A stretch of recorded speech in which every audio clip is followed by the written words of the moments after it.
έγινε προπαθανά. Καλά δεν βλέπεις ρε Μπαρμπαστέρη, κουτσαμάν ωραία πορτοκαλιά ρε, και τα δέντρα, ένα πορτοκάλι μου αφήσανε ρε. Τσαλίτες. Αλίτης ξαλίτης, εγώ ένα πράγμα έχω να σου πω. Σήμερα το βράδυ θα μείνω εδώ καραούλ, πάρω και την καραμπίνα. Ένα ρε, έναν αλίτη να πιάσω ρε, 1000 κουμάτια να τον κάνω. 1000.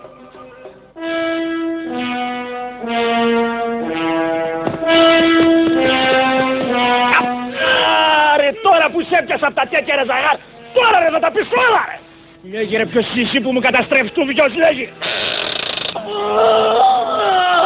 Μούκι μου πες το όνομα είπα ακριβώς. Ξανά Μούκι μου όταν τα κλείβεις τα καλά πες μου το όνομα ρε, πες μου γρήγορα το όνομα. Ο Γιάννης. Μιλήσαμε σιγά σιγά, ο Γιάννης, ποιος Γιάννης ρε. Ο Μουγκός.